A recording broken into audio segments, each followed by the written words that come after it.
जय हिंद साथियों, कैसे हैं आप सभी। उम्मीद करता हूं कि आप सभी अच्छे होंगे और आप सभी की तैयारी अच्छी चल रही होगी। तो जैसा कि आप सभी लोगों ने थंबनेल में देखा होगा कि जो यूपीएसआई की भर्ती 2021 में आई थी, जिसका फाइनल रिजल्ट जो है वो काफी समय पहले आ चुका है, लेकिन अभी अगर हम बात करेंगे तो उन बच्चों को जो है वो ज्वाइनिंग लेटर जो है वो प्रोवाइड किए गए। तो आज की इस वीडियो में अगर हम बात करेंगे तो हम आप लोगों को जो है वो रूबरू कराएंगे यूपीएसआई 2021 में सिलेक्टेड ललित जी से, जो कि एक सिपाही के रूप में कार्यरत थे और जिन्होंने जो है वो आपका एसआई के रूप में जो है वो सिलेक्शन प्राप्त किया है। तो आज हम उनसे जानेंगे कि उनका जो स्ट्रगल है वो किस तरीके से रहा था और एक जॉब में होते हुए भी किस तरीके से उन्होंने अपना टाइम मैनेजमेंट किया था और उनका जो है वो फैमिली बैकग्राउंड क्या था। और एक अगर हम बात करेंगे तो 25 साल की एज में जो है वो उन्होंने दूसरी ये जॉब प्राप्त की है आपकी यूपीएसआई की, जो कि काफ़ी रिस्पेक्टेड जॉब है। तो इसके लिए उन्होंने क्या क्या स्ट्रगल किया, किस किस तरीके से उनकी स्टडी रही है, उन सभी चीज़ों के बारे में जो है हम आज उनसे डिस्कस करेंगे। तो चलिए हम उनका वेलकम करते हैं। ठीक है, आ जाइए। चलिए, तो हम बात करते हैं बच्चों की। ललित जी का जो है वो आपका मतलब जो सबसे पहले तो हम इनके इंट्रोडक्शन के बारे में बात करेंगे कि इनके फादर जो है वो क्या करते हैं, फैमिली बैकग्राउंड क्या था, और इसके बाद में जो इनकी एजुकेशन है वो कहाँ से जो है वो किस तरीके से इन्होंने कंटिन्यू किया, और जो है वो कंपटीशन के फील्ड में जो है वो ये कब से कंटिन्यू किए और किस तरीके से इन्होंने डिफिकल्टीज को जो है वो फेस करते हुए अपनी सक्सेस तक जो है वो पहुंचे हैं। सबसे पहले मैं विजयपत कंपटीशन क्लासेस का धन्यवाद करना चाहूँगा कि उन्होंने मुझे अपने मंच पे आने का मौका दिया। थैंक यू भैया। मेरा नाम ललित तोमर है और मैं ज़िला गाजियाबाद का रहने वाला हूँ। पीलीभीत में पोस्टेड हूँ एज ए कांस्टेबल, यहाँ मैं जॉब कर रहा हूँ। और मेरे पिताजी फार्मर हैं, मेरी मम्मी एक हाउसवाइफ हैं। फैमिली में दो बड़ी बहनें हैं और एक छोटा भाई है, वो पढ़ाई कर रहा है अभी। तो पढ़ाई में मैंने बीकॉम किया है, उसके बाद मैं एलएलबी कर रहा था, लेकिन तभी मेरी कांस्टेबल की जॉब लग गई। और ट्रेनिंग पर जाने की वजह से मैं अपनी एलएलबी कंटिन्यू नहीं कर पाया, ये मुझे परमिशन नहीं मिल पाई एग्ज़ाम देने की, मेरी एलएलबी बीच में ही छूट गई। और कंपटीशन की तैयारी मैंने शुरू की थी जब इसकी यूपीएसआई की वैकेंसी आई थी उस समय। तो मैंने सोच रखा था कि चाहे वो कुछ भी हो जाए, इस बार मुझे जॉब लेनी है, जॉब लेनी ही लेनी है, चाहे कुछ भी हो जाए। और तभी इसकी कांस्टेबल की वैकेंसी आई थी, तो मैंने उस समय उसका फॉर्म फिल किया और उसकी मैं पढ़ाई में लग गया, अच्छे से लग गया, मन लगा कर लग गया। गाँव का एक दोस्त था, दोनों ने साथ पढ़ाई शुरू करी, दोनों कोचिंग जाते थे साथ में, बगल के शहर में पिलखुआ। तो साथ में जाना, साथ में आना, लाइब्रेरी भी ज्वाइन की और मन लगा के पढ़ाई की।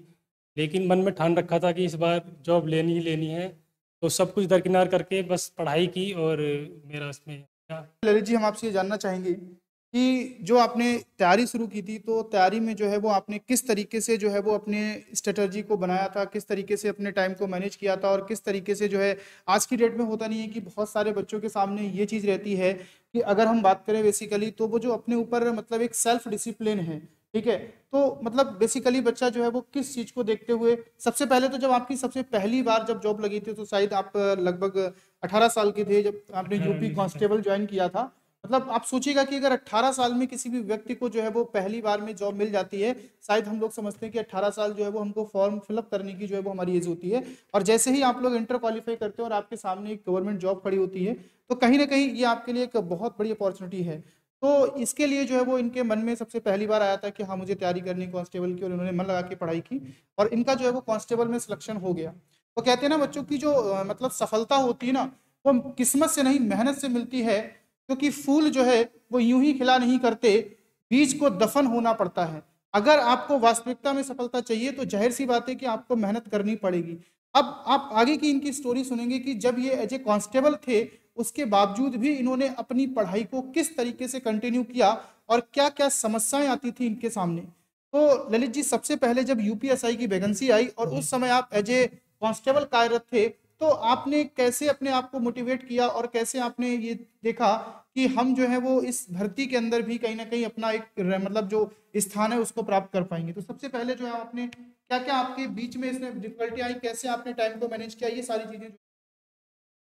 जब मैं एज ए कांस्टेबल भर्ती हुआ उसके बाद मेरी पोस्टिंग पीलीभीत में हुई, तो मन में था कि यहीं रुकना नहीं है, पढ़ाई आगे कंटिन्यू रखनी है। और तो जब मन में ठान रखा था कि पढ़ाई करनी है, आगे बढ़ना है, तो उसी के हिसाब से पढ़ाई की। ड्यूटी लगती थी, ड्यूटी से जहाँ टाइम मिला वहाँ पढ़ाई की, ये बहाने नहीं किए कि टाइम नहीं मिल पा रहा है या मूड नहीं है पढ़ाई करने का, मन में सोच रखा था कि हाँ करना है तो करना ही है। सबसे पहले इसकी जब वेट कर रहे थे कि इसकी यूपीएसआई की वैकेंसी आए, घर वालों को प्रेशर था कि शादी कर ले, शादी कर ले। मैंने उनसे कहा कि शादी मैं पहले तब करूँगा जब एक बार यूपीएसआई का एग्ज़ाम दे लूँ, मन में शांति रहेगी कि हाँ मैंने एग्ज़ाम दिया था। तो मैंने कहा होता कि नहीं है कि मतलब अगर हम बात करें कि आपने जो है बेसिकली मतलब अगर आप अपना पूरा 100% देते हैं, जैसे आपने कोई लक्ष्य बनाया और उस लक्ष्य को बनाने के बाद में अगर आपने उसे पूरा 100% नहीं दिया, तो कहीं ना कहीं आपको ये रिग्रेट्स रहेगा कि यार काश हमने मेहनत कर ली होती। बट इन्होंने ये सोचा, घर वालों का प्रेशर था कि शादी कर लेते हैं शादी, लेकिन इन्होंने मना किया और अपने को जो है वो डिसिप्लिन में रखते हो कि नहीं मुझे ये जॉब चाहिए ही चाहिए है, तो इसीलिए जो है वो इन्होंने 100% दे करके जो है वो अपनी तैयारी की और जो है वो आज ये सिलेक्टेड हैं। तो शायद मतलब अब खुद आप समझ सकते हैं कि जो शादी पहले होने वाली थी और अब जो होने वाली है, दोनों में शायद आप इस चीज में अंतर समझ सकते हैं, है ना। चलिए, तो आगे जो है वो आपने टाइम को मैनेज कैसे किया था अपनी जॉब में रहते हुए, ठीक है, ये थोड़ा सा बच्चों को बताइएगा, जो बंदे बेसिकली जॉब में हैं और जॉब में जो तैयारी मतलब करना चाहते हैं, उनके सामने ये इशू रहता है कि हम जो है वो सर टाइम को कैसे मैनेज करें, तो उसके बारे में आप थोड़ा सा बताइएगा। जॉब में रहते हुए पढ़ाई के लिए टाइम निकालना थोड़ा मुश्किल होता है, लेकिन अगर मन में हो कि हाँ पढ़ाई करनी है तो आदमी उस हिसाब से खुद को मैनेज करके, टाइम के हिसाब से मैनेज करके पढ़ाई करेगा। जैसे कहीं बाहर जॉब लगी भैया, वहाँ हम बुक लेके नहीं जा सकते, तो आज सबसे अच्छा चीज़ है कि हम ऑनलाइन क्लास देख सकते हैं किसी भी टीचर की। तो हम बाहर हम बुक लेके नहीं जा सकते कि ड्यूटी पॉइंट पे बैठे हैं या कहीं भी अदर मतलब, तो मोबाइल में अपना वीडियो देखा, कोई टॉपिक समझ में नहीं आ रहा, वो सबसे बड़ा फ़ायदा इसका यही होता है कि जहाँ हम किताब लेके नहीं जा सकते, वहाँ हम अपना फ़ोन से पढ़ाई कर सकते हैं आराम से। जो चीज़ें हमारी छूट रही हैं हम उन्हें कवर कर सकते हैं। तो देखो, है क्या, बिल्कुल सही बात की है कि आज की डेट में मान लो हम हर जगह जो है जैसे कि बहुत सारे हम काम कर रहे हैं, मतलब बेसिकली हमें अपने को ये सोचना है कि हम अपने टाइम को जो है वो किस तरीके से यूटिलाइज करें। ठीक है, मान लीजिए मैंने कहा ना कि रिवीजन सबसे ज्यादा इंपॉर्टेंट होता है, मैं कई बार क्लास में भी कहता हूँ, है क्या कि अगर आपने किसी भी टॉपिक को पढ़ा और आप एक ऐसी जगह पे हैं जहाँ आप पढ़ नहीं सकते हैं, जहाँ आप वर्क कर रहे हैं, या फिर मान लीजिए आपकी ड्यूटी कहीं लगी हुई है, यहाँ पे जो कांस्टेबल है आपकी किसी चौराहे पे ड्यूटी लगी हुई है, आप किसी, तो आप भी उसके बारे में सोच सकते हैं कि जो आपने पढ़ा है ना, वो आपने पढ़ा है तो वो किस तरीके से, जैसे मान लो आपने कोई टॉपिक पढ़ा कि रीजनिंग में सर मैंने कैलेंडर पढ़ा है या फिर मैंने न्याय निगमन को पढ़ा है, तो मैंने उसमें कौन कौन सा कॉन्सेप्ट पढ़ा है, उस कॉन्सेप्ट को हमने किस तरीके से पढ़ा है, कैसे उसके सवाल करने हैं। कहते हैं ना, जब मतलब एक चीज होती है, जैसे अगर किसी व्यक्ति से पूछा जाए कि हम जो है वो कितने घंटे पढ़ते हैं, बेसिकली बच्चे घंटे के ऊपर जाते हैं। तो अगर हम बात करें कि जो है वो घंटे की अगर हम बात करेंगे, तो पढ़े चाहे आप 6 घंटे, लेकिन आप 24 घंटे अपने लक्ष्य के लिए अगर सोचेंगे, 24 घंटे आपके सामने अगर आपका लक्ष्य रहेगा, तो शायद आप जो है वो जरूर वहां तक पहुंचेंगे। अच्छा, जब आप ले लीजिए यूपीएसआई की तैयारी कर रहे थे, तो उस समय जो आपका टाइम टेबल था, मतलब कितने घंटे जो है वो आप स्टडी को देते थे और कितना टाइम जो है वो लगभग आप निकाल पाते थे तो में रहते। पढ़ाई का टाइम टेबल भैया, जॉब में रहते तो आप जानते हो पुलिस की जॉब कैसी है, टाइम टेबल तो कोई फिक्स बना के रख नहीं सकते कि हाँ इस टाइम ये करना, इस टाइम ये करना। और मन में मतलब ये था कि सभी चीज़ें डेली पढ़नी है, चाहे आज 2 घंटे पढ़ाई हो, चाहे आज 4 घंटे पढ़ाई हो। अगर 4 घंटे का समय है, रेगुलरिटी बहुत ज्यादा हाँ इंपॉर्टेंट है। रेगुलरिटी बहुत ज़्यादा ज़रूरी है कि अगर 2 घंटे का समय है तो 2 घंटे पढ़ाई करनी है, 4 घंटे का समय है तो 4 घंटे पढ़ाई करनी है। और मैथ रीजनिंग शाम को की, सुबह को की। सबसे पहली बात होती है सिलेबस, अपना सिलेबस देखना। तो यूपीएसआई की वैकेंसी आई, तो सबसे पहले काम मैंने क्या किया, मैंने एक ब्लैंक पेपर लिए 2, उन पे मैंने अपने हाथ से, ऐसे नहीं कि फोटोकॉपी प्रिंट करा ली, तो उनका सिलेबस प्रिंट करा लिया। उसमें क्या होता है, प्रिंट कराने के बाद हम पूरा सिलेबस ही कभी पढ़ पाते हैं कि सिलेबस के लिए हमें पढ़ना क्या क्या है। तो मैंने क्या किया, ब्लैंक पेपर लिए, सिलेबस अपने आगे रखा, अपने बाई हैंड सिलेबस को खुद से लिखा। उससे मैंने सिलेबस पूरा लिखा कि ये सिलेबस मुझे तैयार करना है। उसमें क्या हुआ, सारा सिलेबस मेरी आंखों के आगे से निकल गया कि मुझे इस चीज़ की मुझे पढ़ाई करनी है। तो फिर डेली मैंने उसी के हिसाब से मैंने पढ़ाई की, एक क्लासेस ली और मॉक टेस्ट दिए। और विद्यापत क्लासेस के टीचर्स ने बहुत अच्छा, मतलब उनका बहुत बड़ा योगदान रहा, मैंने उनकी क्लासेस ली। दिनेश भैया हैं, आनंद भैया हैं, प्रमोद सर हैं, उनकी जो मैथ के में डाउट्स थे उन्होंने वो मुझे क्लियर किए। करंट अफेयर्स आपके द्वारा पढ़ाए गए, भैया के द्वारा, भैया के जो नोट्स थे उसमें से एग्जाम में आया बहुत, जो नोट्स थे उसमें से काफ़ी क्वेश्चन लगे मतलब। और मैथ्स तो प्रमोद भैया ने डाउट को छोड़ा ही नहीं।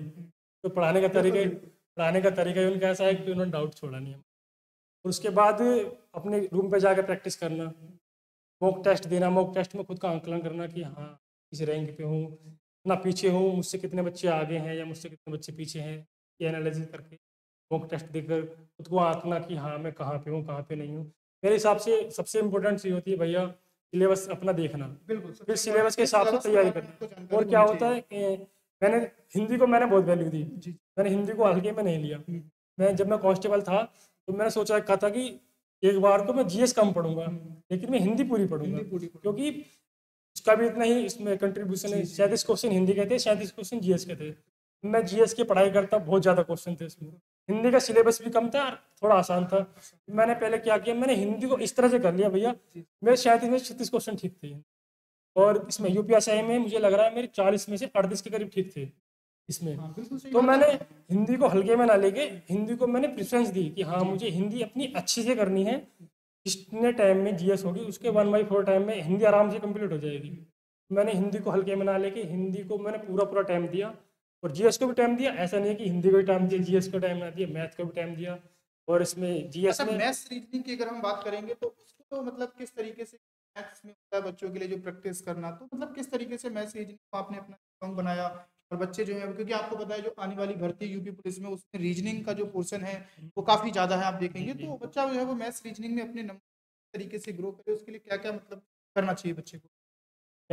मैथ और रीजनिंग के लिए सबसे मेन चीज़ होती है प्रैक्टिस। प्रैक्टिस। आदमी मतलब जो कैंडिडेट है वो जितनी ज़्यादा प्रैक्टिस करेगा, वो कहते हैं ना कि practice makes a man perfect. जी बिल्कुल। जितनी ज़्यादा वो मैथ्स और रीजनिंग की प्रैक्टिस करेगा, हम्म, वो उतना ही उसके लिए उतनी आसान उतना चीज़ें ही लग आसान बन उसके जाएगा लिए उसके वो लिए। चीज़ें उतनी ही आसान आसान लगने हो लगेंगी। जाएगी।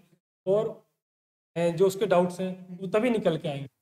वो प्रैक्टिस ज़्यादा करेगा, क्वेश्चन ज़्यादा सॉल्व करेगा, तभी उसको डाउट्स निकल के आएंगे। तो उसने वो क्वेश्चन उसके आंखों के आगे से निकल के ही नहीं गया, एग्जाम में क्वेश्चन आ गया तो कैसे करेगा। उसने वो क्वेश्चन किया है, एग्जाम में आ जाएगा, उसे 100% उसे कर लेगा। तो मैंने क्या किया, मैंने ऑनलाइन प्रैक्टिस तो की हुई है, क्योंकि इसका यूपीएससी का एग्जाम ऑनलाइन था होना था। तो ऑनलाइन प्रैक्टिस सेट किए। तो रीजनिंग और मैथ इसके तो ऐसा ना करके कि 10 किताब पढ़ो, एक ही किताब को 10 बार किया एक ही मैंने। किताब को 10 बार एक ही पढ़ना ये किताब को बहुत मैंने ही है, 10 बार बिल्कुल किया। बहुत बढ़िया। और इसके क्वालिटी के लिए मैंने परीक्षा वाणी की संविधान की, तो मैंने कई बार पढ़ा। अलग अलग बुक्स ना पढ़कर उसी एक ही बुक बुक्स को को कई मैंने बार पढ़ना कई बार बट पढ़ा। और जितनी बार भैया मैंने उसको पढ़ा, उतनी ही बार मुझे उसमें कुछ नया मिला। कुछ नहीं। क्योंकि ऐसा था, पहली बार जब पढ़ा कुछ चीज़ें ध्यान में ना आ पाई, दूसरी बार पढ़ा वो चीज़ें ध्यान में आई। फिर पढ़ने के बाद फिर उनको अपनी लैंग्वेज में शॉर्ट नोट्स बनाया। एग्जाम जब पास में आ जाएगा, ऐसा तो हो नहीं सकता कि हम पूरी की पूरी बुक ही रिवाइज करें। तो क्या किया, मैं शॉर्ट हैंड बनाए, एक एक वर्ड्स में, मतलब 2 वर्ड्स में, लाइन में, कि हाँ जो पूरा। फिर क्या होता है कि जब एग्जाम का टाइम करीब होता है, पूरी बुक्स ना देख करके अपने वो नोट्स देख लो, जो हमने शॉर्ट नोट्स तैयार कर रखे हैं उन पे एक निगाह मार लो, तो पूरी बुक्स ही हमें याद हो जाएगी कि हाँ ये चीज़ें हमने कहाँ कहाँ से पढ़ी हैं। और ये अपने इसमें लॉ का भी थोड़ा इसमें हिस्सा आता है ये इसमें। तो इसके लिए एक बुक्स ली थी, अरिहंत की बुक्स ली थी। आईपीसी सीआरपीसी वगैरह जो अपनी एनवायरमेंट है, अपना वन संरक्षण अधिनियम है, दहेज का अधिनियम है, काफ़ी एक्ट है। उसमें से वही था एग्जाम में, उसी में से आया था। पर ये चीज़ें पढ़ी पहले, फिर उनको रिवीजन करा, काफ़ी बार रिवीजन करा।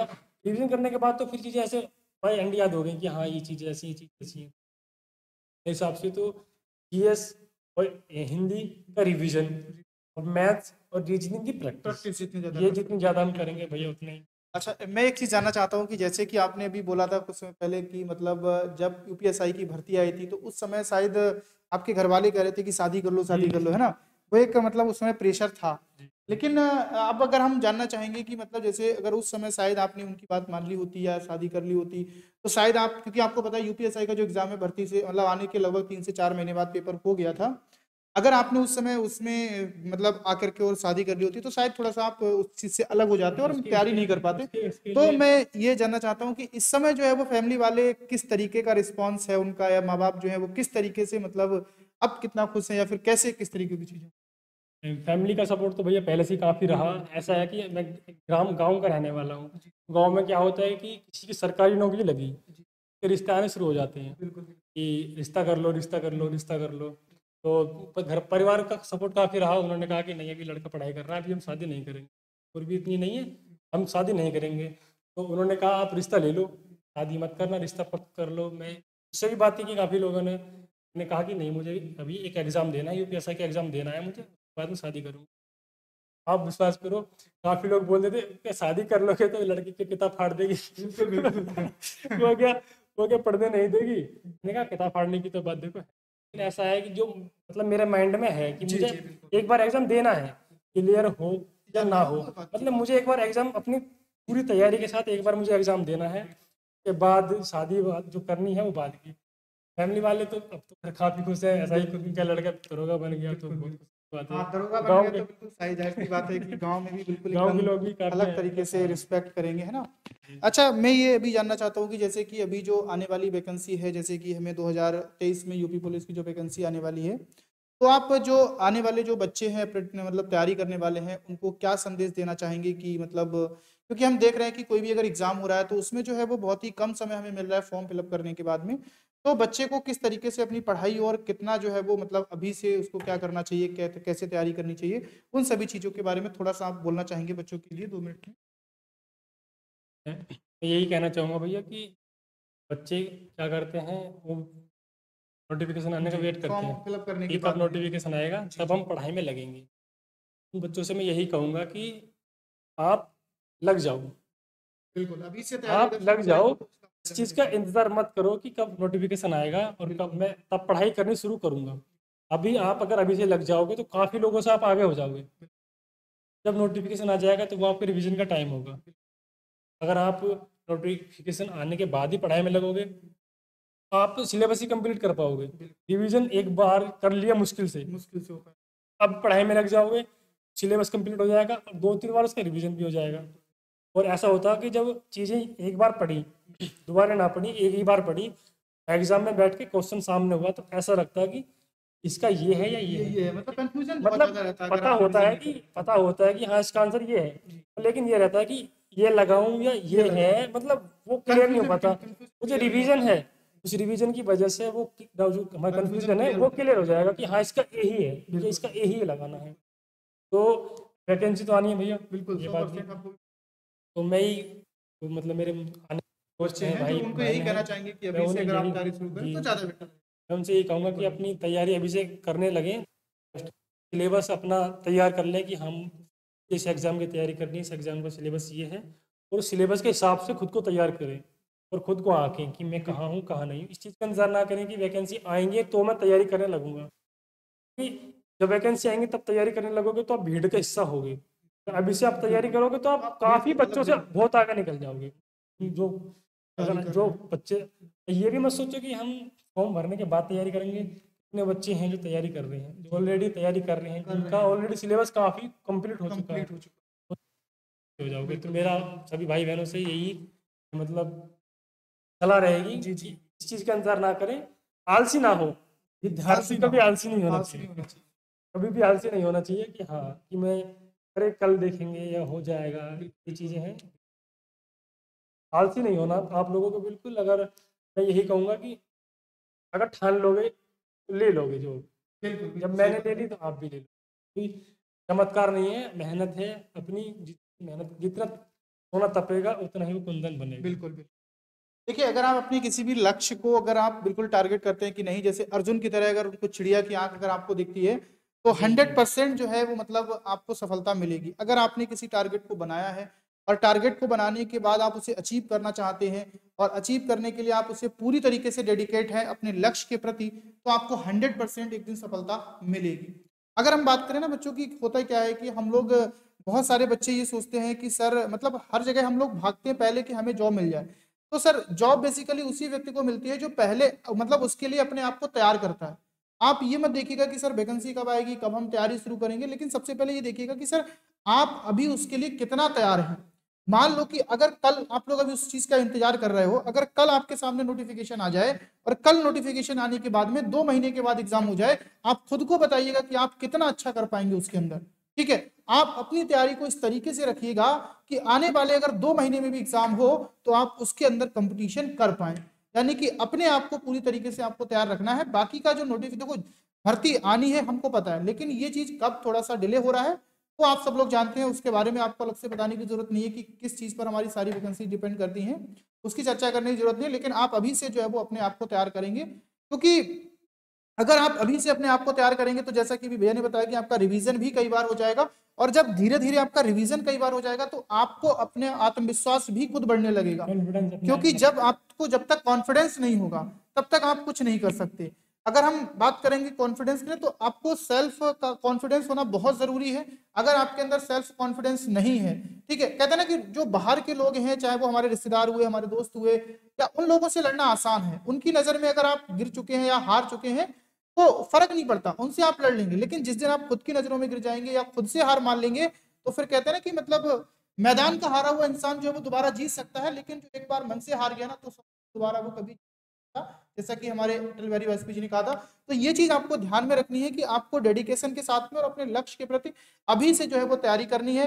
और कोई भी लक्ष्य बड़ा मुश्किल नहीं होता बच्चों, कोई भी लक्ष्य बड़ा नहीं होता। अगर आप उसके लिए तैयारी करेंगे और उसके लिए अपना 100% देंगे तो आपको जरूर सफलता मिलेगी। जैसे कि 18 साल की एज में आपने देखा ये Lalit ji as a constable के तौर पर कार्यरत हुए, और आज अगर हम बात करेंगे मतलब जो 2018 में आपकी सबसे पहली वैकेंसी आई थी, तो उस समय ही जो है वो इनका सिलेक्शन हो गया था। लेकिन अब अगर हम बात करेंगे बच्चों, तो ये जो है वो वर्तमान में एज ए एसआई, अब आप खुद समझ सकते हैं कि ये कितना खुश होंगे, कितना अच्छा फील करेंगे, और इनके फैमिली वाले जो है वो, और इनके चीजें, क्योंकि देखो ये शिक्षा का मतलब केवल और केवल बच्चा जॉब ही नहीं है, इससे आने वाली पीढ़ी को भी आपको बहुत सारा, क्योंकि अगर आपके अपने समाज को बदलना है, अपने देश को बदलना है, हर व्यक्ति की, हम भारत के नागरिक हैं, हमारी ये जिम्मेदारी है कि हम अपने जो देश है उसके लिए उन्नति का काम करें।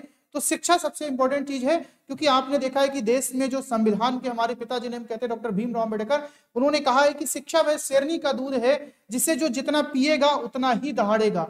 और शिक्षा के दम पर आप पद, पैसा और सम्मान, क्योंकि इंसान जिंदगी में सिर्फ 3 चीजें ही प्राप्त करना चाहता है, एक अच्छा पद होना चाहिए, उसके पास पैसा होना चाहिए, उसकी लोगों में रिस्पेक्ट होनी चाहिए, और ये तीनों चीजें आप प्राप्त कर सकते हो शिक्षा के दम पर। तो अभी से आप लोगों को कंटिन्यू करना है, और आगे आने वाली भर्तियों के लिए अभी से आपको तैयार होना है, और धीरे धीरे जब आप अभी से चलना शुरू करेंगे, क्योंकि देखिए कोई भी व्यक्ति एक दिन में तैयार नहीं होता। आपको पता है जब आपका जन्म हुआ था तो उस समय आपने चलना नहीं सीखा था।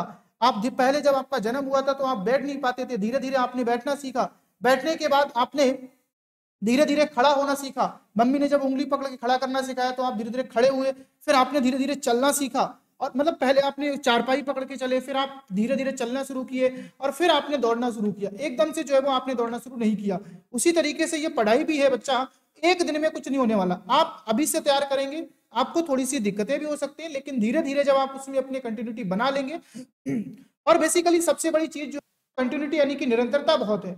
हम लोग करते क्या है, किसी भी काम को किया हमने 2 महीने और फिर उसको छोड़ दिया, ऐसा होना चाहिए मेरा मानना है। क्योंकि अगर कंसिस्टेंसी आपके अंदर नहीं है, निरंतरता अगर आपके अंदर नहीं है, तो सफलता और चैलेंज हो जाता है।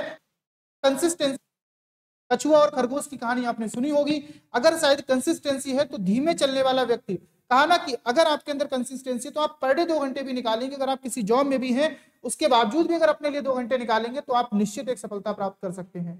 तो ललित जी के लिए बहुत बहुत शुभकामनाएं, ठीक है, और इनके मतलब भविष्य के लिए इसी तरीके से जो है वो तरक्की करते रहें, और आप लोग एज ए मोटिवेशन के तहत जो है वो मतलब इनसे थोड़ा, और आगे जो है वो अपनी पढ़ाई को कंटिन्यू करते हुए अपने माँ बाप के सपनों को और अपनी जो फैमिली है उसी भी खुशियों के लिए मतलब माँ बाप के सपनों को पूरा करिएगा।